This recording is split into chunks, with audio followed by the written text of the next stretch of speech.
Hello everybody, and thank you for coming to the Book Talks today. Today we're going to talk about some books that are for adults. Now, as adults, we all have to make choices every day. Where do we go for lunch? Where do we go shopping? Do I read a book or Netflix and chill? Do I pay this bill now or pay this bill later? I mean, the choices are endless. Some of the choices we make aren't really that important, like what do I have for lunch? Taco, burrito? Not that earth-shattering. But other choices that we make can alter our lives or the lives of the people around us. Today we're going to talk about some books about the simple choices people have made in their lives. There's a little bit of everything in here, so I hope you find one that interests you. Our first book that we're going to talk about today is one of my very favorite nonfiction titles, and it's perfect for anyone that likes memoirs or nature or just a really good laugh. And it's called A Walk in the Woods by Bill Bryson. It was also recently turned into a movie. Now, Bill Bryson was born in Des Moines, Iowa, but he lived in England for 20 years. And eventually he and his family moved back to the United States. And he decided it was time to reacquaint himself with his native land. So what better way to acquaint yourself than to walk for 2,000 miles? Now, Bill Bryson and his good old foul-mouthed friend Stephen Katz decide to walk the Appalachian Trail, which is a 2,100-mile journey from Georgia all the way up to Maine.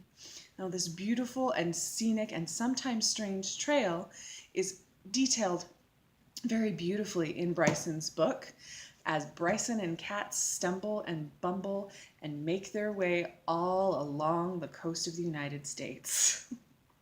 So if you like something funny, if you're looking for a good read, pick up A Walk in the Woods by Bill Bryson. Our next title is also a nonfiction title and very funny. Now, sometimes the choices we make in our lives lead us down some strange paths. For example, have you ever been to the Testicle Festival? That's right, you heard me correctly.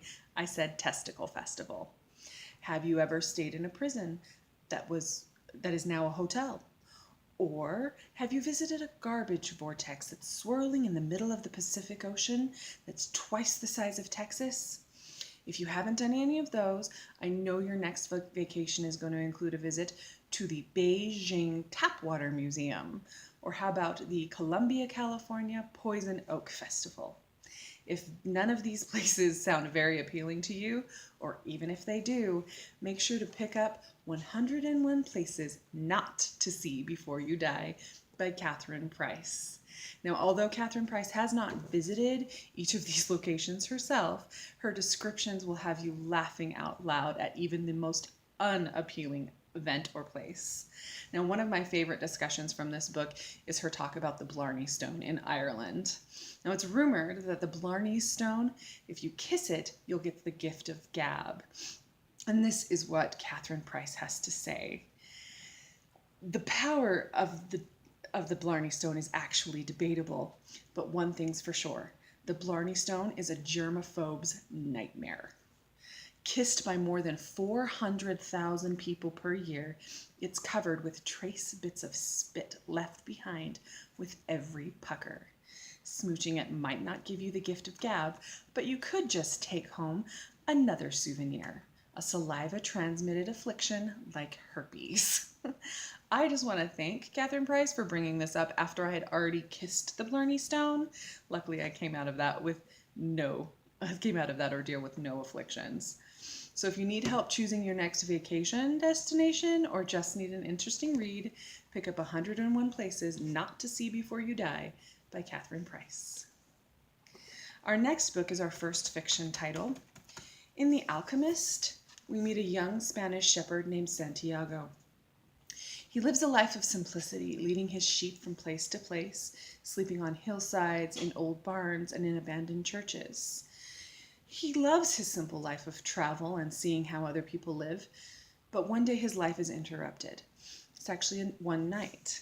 He has a recurring dream of a child leading him to Egypt and showing him a buried treasure.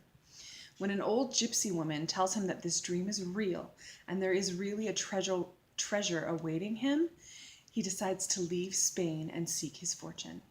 Along the way, he meets a man who claims to be an ancient king.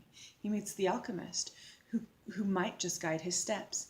And he meets a young girl who makes him want to give up his treasure for her love.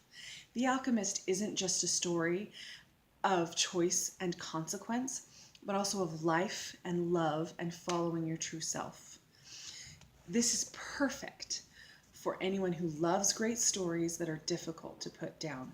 So pick up The Alchemist today. Now, we know that the choices we make can affect our lives immediately.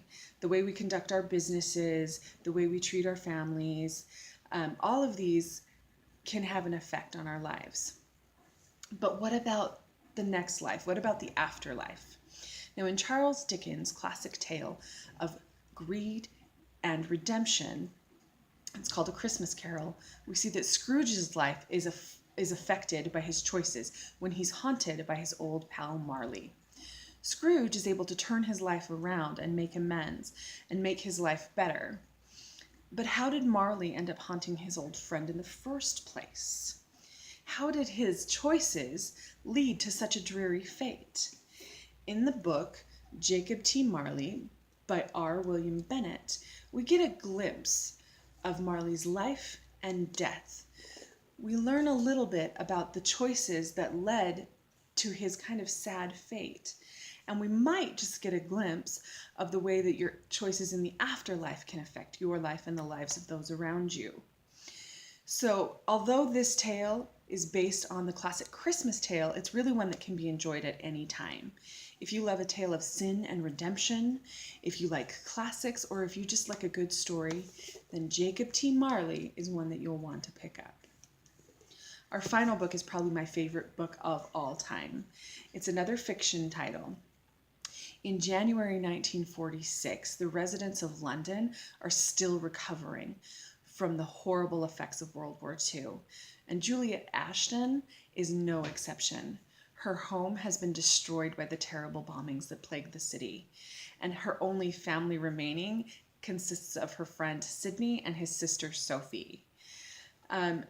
As she tries to put her life back together, she receives an intriguing letter from a Mr. Dossie Adams from the Isle of Guernsey.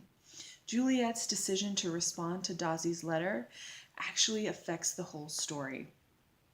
She's drawn into an intricate correspondence with the members of the Guernsey Literary and Potato Peel Society, which is actually the title of the book.